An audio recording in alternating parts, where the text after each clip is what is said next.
Shalom Bapak Ibu Saudara yang dikasihi Tuhan. Senang sekali kita bisa kembali jumpa dalam program Renewing Your Mind RYM, di mana melalui program ini kita akan bersama-sama belajar kebenaran firman Tuhan yang murni, yang akan menjadikan kita semakin mengenal Tuhan kita, sehingga hidup kita boleh menjadi semakin berkenan kepadanya. Mari terlebih dahulu kita berdoa. Bapa, kami bersyukur kalau kembali kami boleh ada bersama dalam program RYM. Kami akan belajar kebenaran firman-Mu yang murni ya Bapak. Karena kami sadar, kami butuh Engkau, kami butuh firman-Mu. Berbicaralah melalui anak-Mu ini, sehingga apa yang menjadi isi hati-Mu boleh kami tangkap dan kami lakukan di dalam hidup kami. Kiranya Engkau menolong dan memberkati dari awal sampai akhir. Kau berikan kami hikmat untuk mengerti dan kemampuan untuk melakukan. Terima kasih ya Bapak, urapilah kami semua di dalam nama Yesus. Amin, amin, amin. Shalom Bapak Ibu Saudara yang dikasihi Tuhan. Senang sekali kembali kita bisa jumpa. Ya, saya percaya Bapak Ibu Saudara adalah orang-orang yang diberkati Tuhan. Amin Saudara. Nah, Bapak Ibu Saudara, banyak orang berpikir bahwa beragama dan bertuhan itu dua hal yang sama. Beragama ya bertuhan, bertuhan ya beragama. Pemahaman atau pandangan seperti itu sejatinya tidak sepenuhnya benar. Kenapa? Karena yang namanya beragama itu belum tentu bertuhan. Tetapi yang namanya bertuhan, saya percaya pasti beragama. Saudara, nah, jangan saudara bantah terlebih dahulu, tetapi coba dengarkan apa yang akan saya sampaikan. Saudara, beragama itu kata dasarnya adalah agama. Secara mudah, agama itu bisa dipahami sebagai satu keyakinan, kepercayaan, ajaran, atau pengajaran untuk bertuhan yang disahkan oleh suatu negara. Kalau di Indonesia kita tahu ada berapa saudara? 6 agama ya. Ada Islam, ada Kristen, ada Hindu, ada Buddha, ada Katolik, dan yang terakhir Konghucu. Nah, saudara, jadi beragama artinya orang yang memiliki atau menganut suatu agama. Itu maksudnya, saudara. Agama itu sendiri pada umumnya itu ditandai oleh 3 hal. Yang pertama, adanya tokoh atau yang sering kita kenal dengan pemuka agama, rohaniwan. Ada pendeta, ada ustadz, ada biksu, dan sebagainya. Yang kedua, agama itu ditandai adanya hukum-hukum, kaidah atau syariat yang harus diikuti dan dilakukan oleh para umatnya. Yang ketiga, adanya tata cara ibadah atau yang sering disebut seremonial atau liturgi. Saudara, orang yang beragama hidupnya itu kaku karena sangat terikat dan ditentukan oleh hukum-hukum yang sudah ditetapkan. Tidak boleh berbuat ini, tidak boleh berbuat itu. Harus melakukan ini, harus melakukan itu. Jadi, orang disebut saleh kalau orang itu melakukan apa yang diamanahkan oleh hukum atau syariat yang ada dalam agamanya. Itu namanya beragama. Tata cara ibadahnya pun juga berbeda. Kalau dalam agama Kristen misalnya, ibadahnya hari Minggu, jelas. Ya. Lalu ketika ibadah ada urutan-urutan yang mana masing-masing gereja juga beda. Ya. Biasanya diawali dengan pujian, lalu doa. Ada yang dilanjutkan penyembahan, kemudian firman Tuhan disampaikan, kemudian ada kesempatan untuk memberikan persembahan, lalu ada doa penutup. Tetapi dalam agama lain tata caranya beda lagi. Kalau bagi umat muslim tidak hari Minggu ibadahnya, tapi hari Jumat. Tidak ke gereja, tetapi ke masjid, saudara. Dan bahkan ada tata caranya juga sebelum memasuki tempat ibadahnya, ya. Mereka harus membasuh muka, mencuci tangan, mencuci kaki, saudara. Begitu. Kalau dalam agama Hindu, kita temukan bahwa pada tiap-tiap rumah itu selalu ada pura, yaitu semacam tempat kecil di mana mereka bisa berbakti kepada Tuhannya. Sedangkan dalam agama Buddha, ya, mereka beribadahnya di wihara. Tata caranya saya percaya juga mereka memiliki tata cara yang berbeda. Begitu juga dengan yang namanya Konghucu. Bahkan kalau dalam agama Konghucu itu orang bisa loh yang masih hidup itu mengirimkan harta, ya, atau materi yang lain kepada orang yang sudah meninggal. Ada upacara semacam itu, walaupun yang dikirim itu berupa replika atau tiruan. Kalau uang, ya uang kertas tiruan di toko dijual, saudara. Kalau itu rumah misalnya atau mobil, ya replika atau tiruan mobil yang biasanya kalau rumah ya dari bambu begitu yang dipotong-potong, kemudian dindingnya ya dari kertas, bisa diwarna bahwa ya sesuka yang diingini si pengirim, saudara.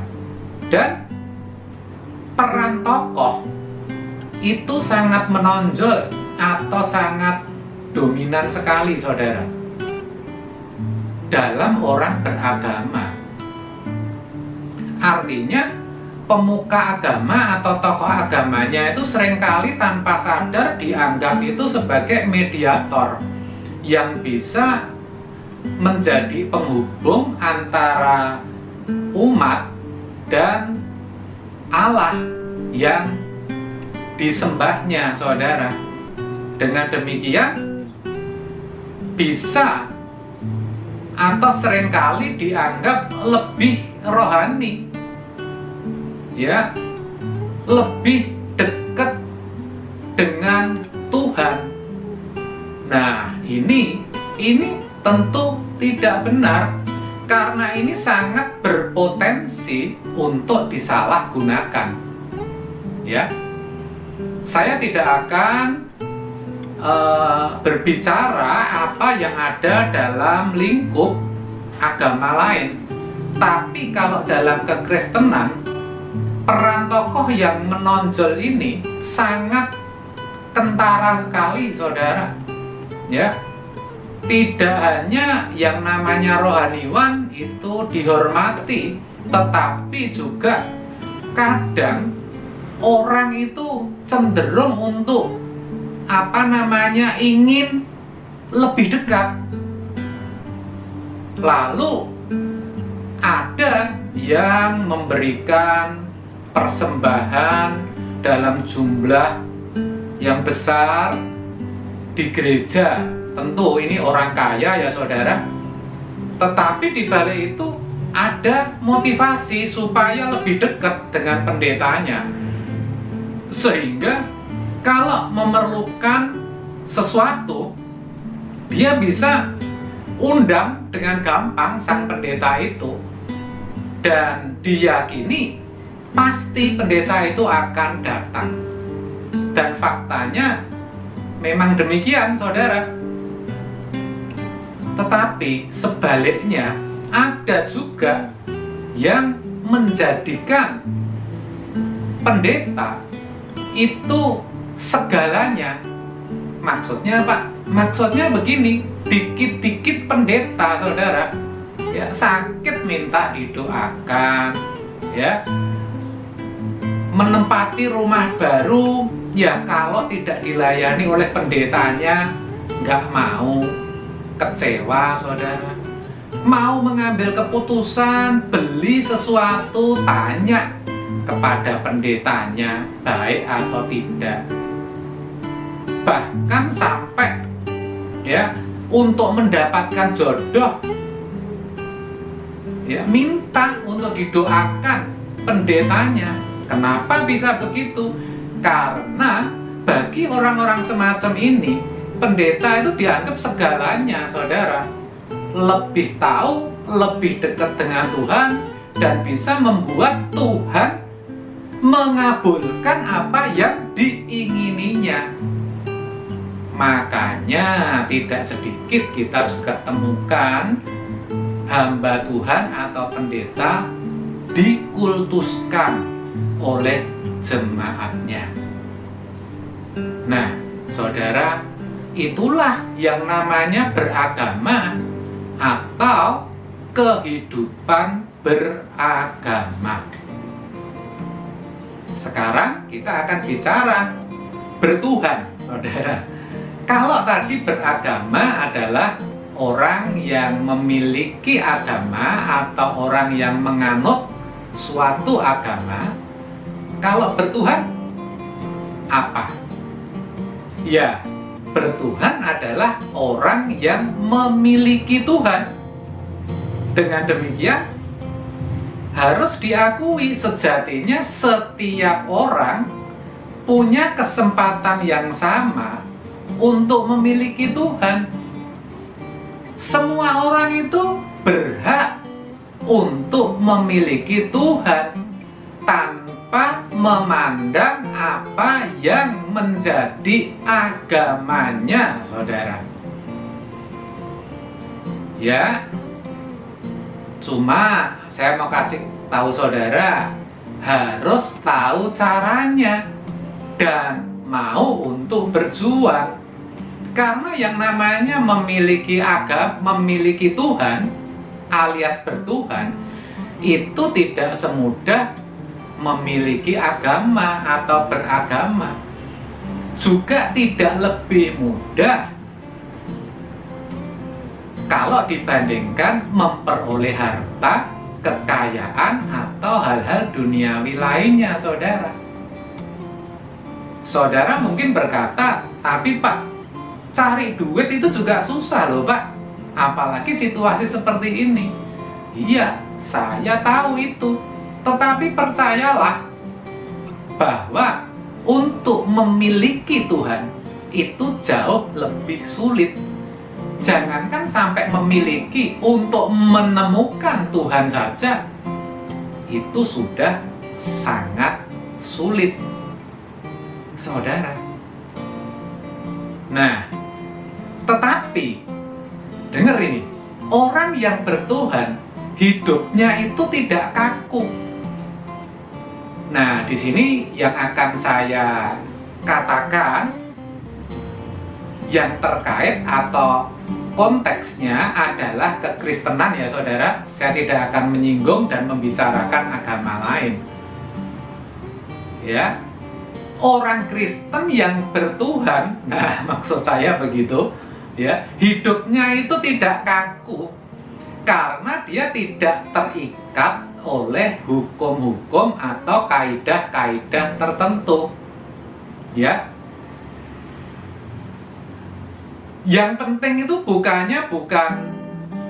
dilarang berbuat ini, tidak boleh begitu, atau harus begini, harus begitu, bukan.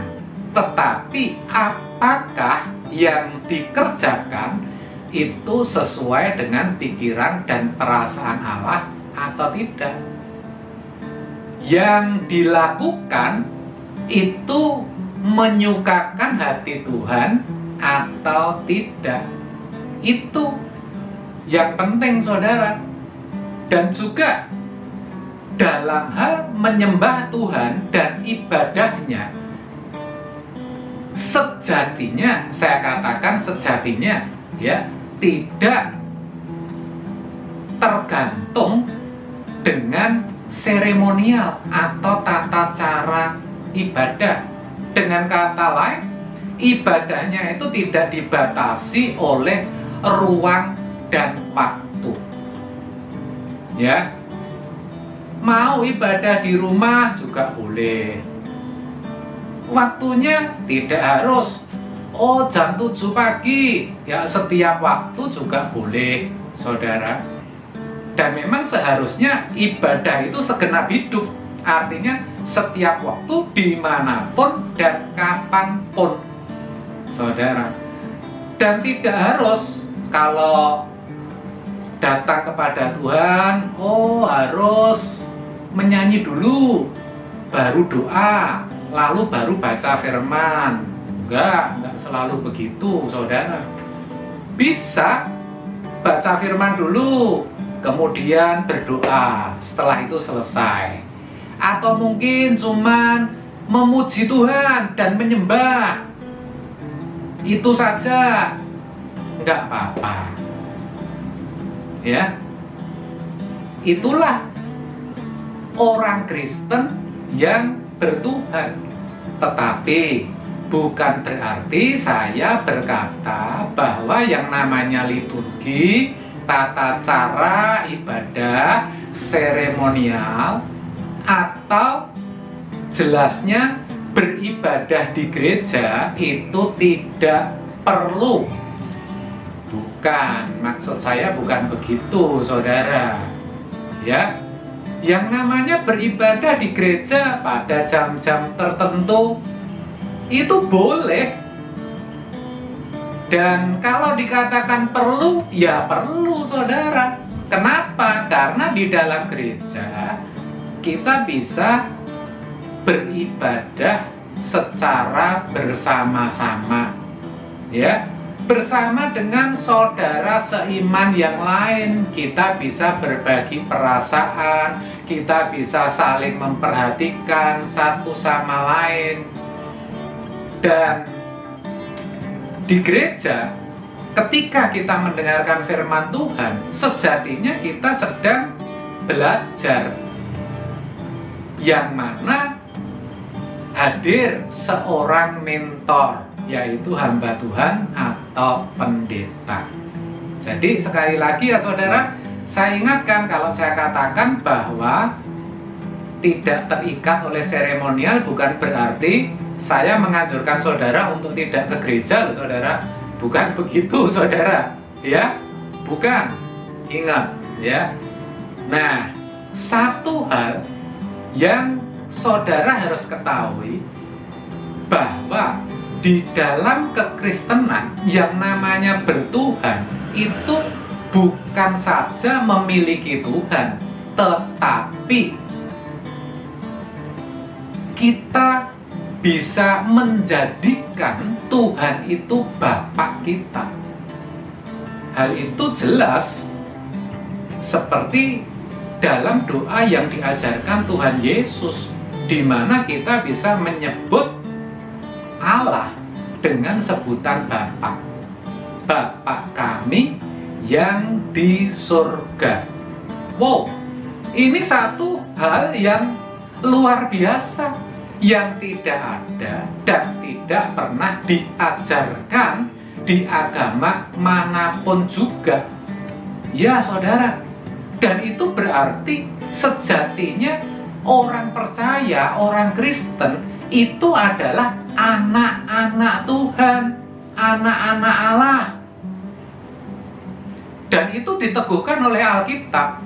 Di dalam Yohanes 1 ayat 12 jelas dikatakan, semua orang yang menerimanya, menerima Yesus maksudnya, ya, diberinya kuasa supaya menjadi anak-anak Allah, yaitu mereka yang percaya dalam namanya. Diberinya kuasa, artinya diberi hak. Orang Kristen itu berhak menjadi anak-anak Allah. Makanya kalau ini tidak disadari, berbahaya saudara. Ini harus disadari betul. Sehingga dalam diri orang Kristen itu ada satu upaya-upaya, ada satu perjuangan untuk benar-benar berkeadaan sebagai anak-anak Allah.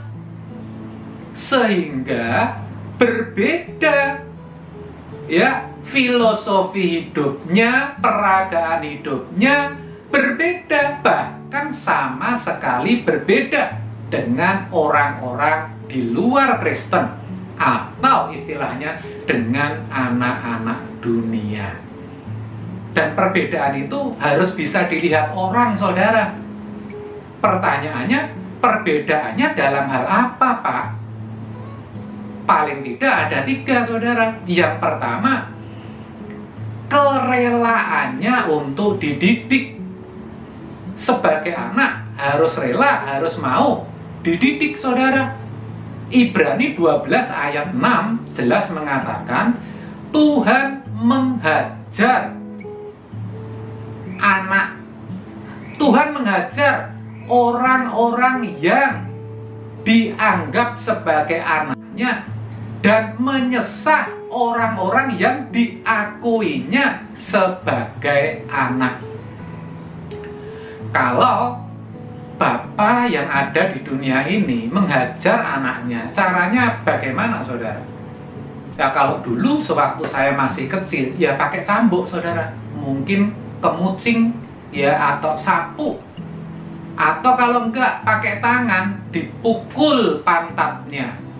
Tetapi Allah yang menjadikan langit dan bumi, yang tidak kasat mata, yang tidak tampak secara fisik, menghajar dan mendidik anak-anaknya dalam bentuk persoalan, dalam bentuk masalah, tekanan hidup, sakit, penyakit, penderitaan, saudara.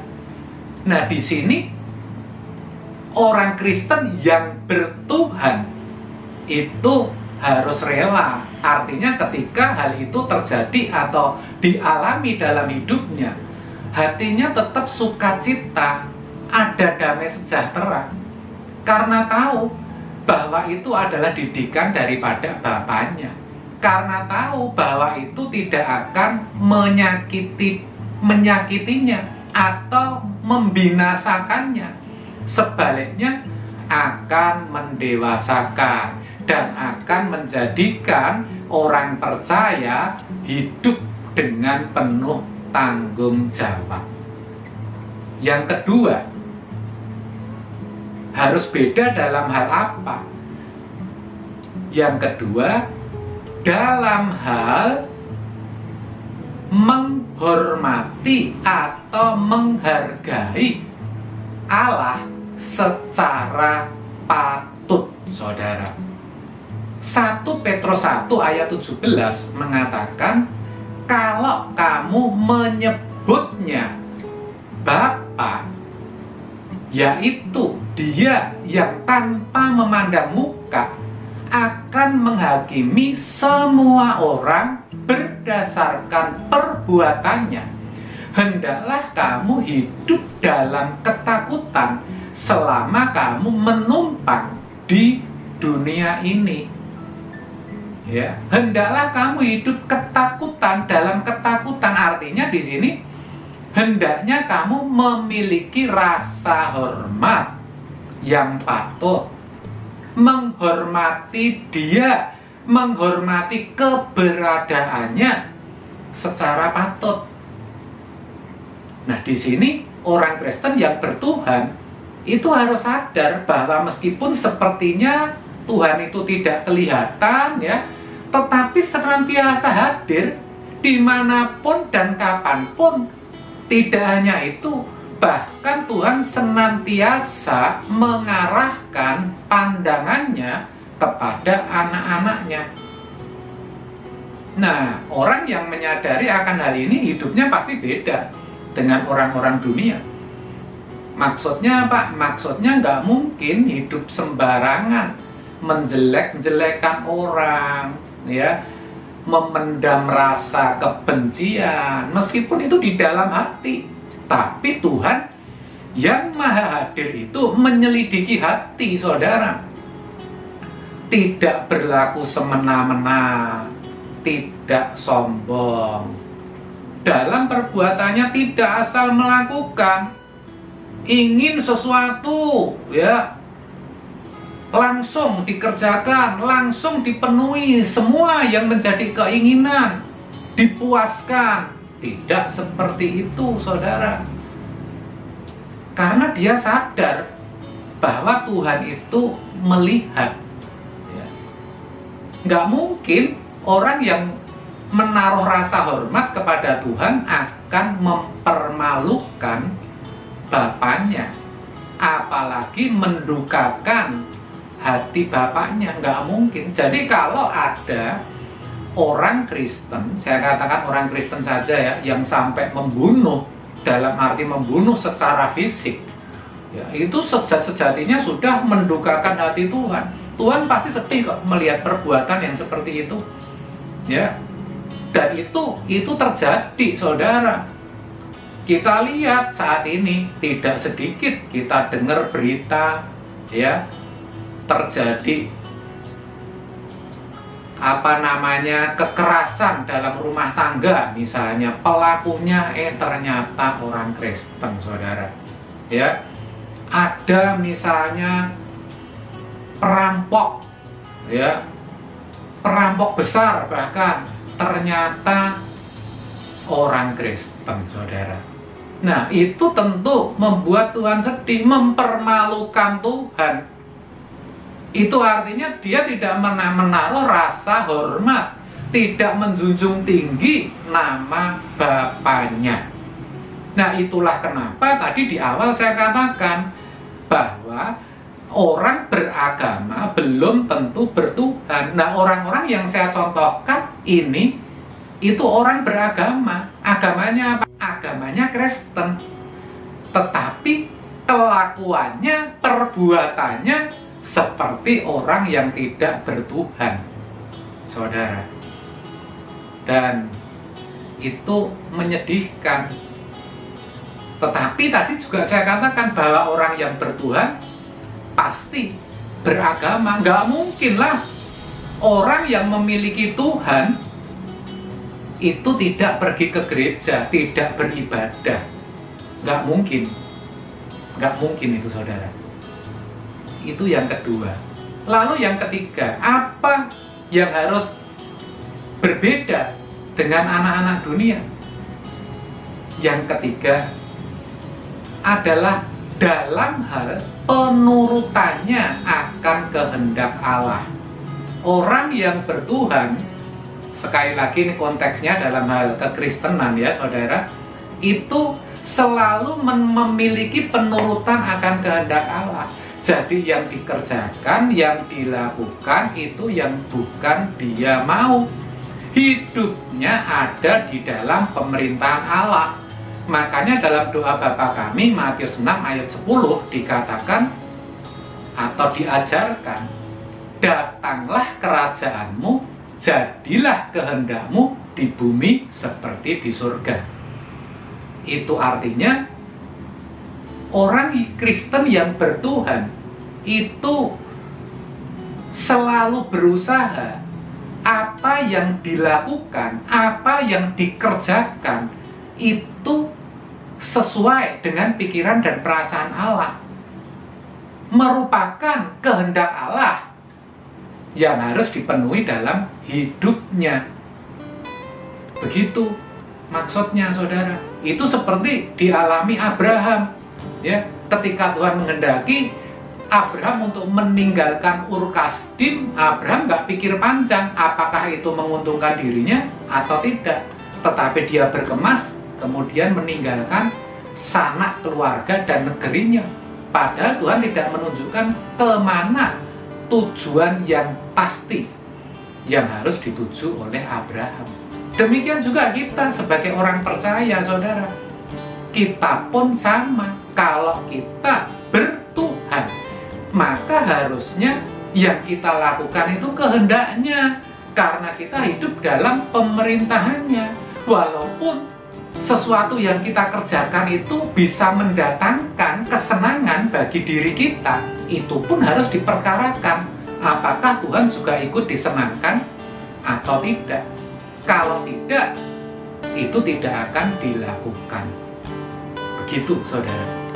Oleh sebab itu, kita sekarang tahu bahwa ternyata beragama dan bertuhan itu beda. Lalu mana yang harus kita pilih? Ya tentu, saya berharap saudara dan saya bisa menjadi orang yang bertuhan, orang Kristen yang bertuhan, memiliki Dia dan kerajaannya. Dan untuk itu kita harus berjuang seperti saya katakan tadi. Tapi saudara tidak perlu takut, karena tadi saya katakan itu susah. Tetapi kalau kita kerahkan seluruh hidup kita, Roh Kudus akan memampukan. Kiranya kebenaran ini boleh memberkati kita sekalian. Amin. Tuhan Yesus memberkati. Mari kita pujikan satu pujian untuk meneguhkan firman yang sudah kita dengar bersama.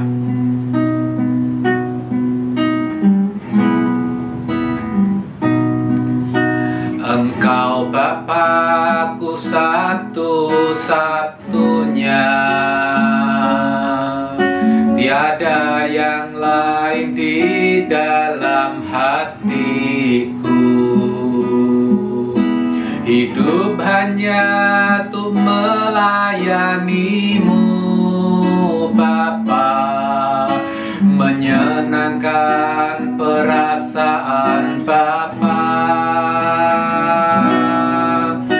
Engkau Bapa-Ku satu-satunya. Tiada yang lain di dalam hatiku. Hidup hanya untuk melayanimu, Bapa, menyenangkan perasaan Bapa. Takkan ku kecewakan hatimu, Tuhanku Yesus, yang telah mati bagiku. Engkau penebus. Ku kenakan hidupmu jadi saksi setia. Kau Tuhan bagi kemuliaan Bapa. Takkan ku kecewakan hatimu, Tuhanku Yesus, yang telah mati bagiku. Engkau penebus. Ku kenakan hidupmu jadi saksi setia. Kau Tuhan bagi kemuliaan Bapa. Kau Tuhan bagi kemuliaan Bapa. Kau Tuhan bagi kemuliaan Bapa.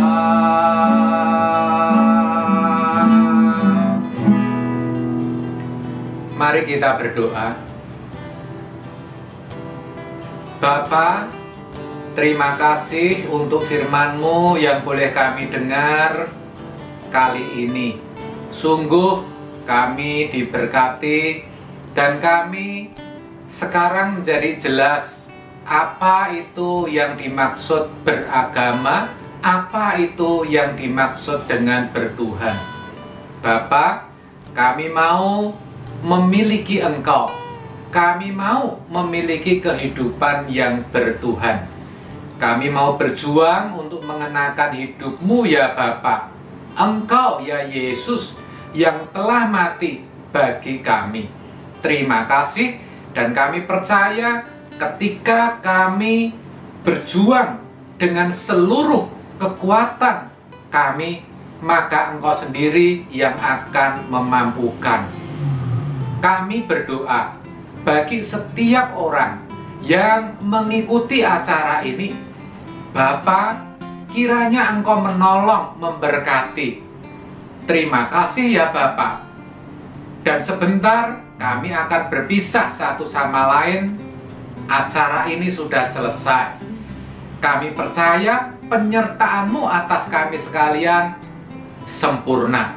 Sekarang terimalah berkat yang daripada Allah Bapa, cinta kasih serta kemurahan dari Kristus Yesus Tuhan kita, dan persekutuan dengan Roh Kudus yang senantiasa akan menyertai saudara sekalian mulai saat ini sampai selama-lamanya. Terimalah di dalam nama Yesus. Amin. Amin. Amin. Terima kasih atas kebersamaan saudara. Selamat melanjutkan aktivitas. Tuhan Yesus memberkati. Salam RYM dan sampai jumpa.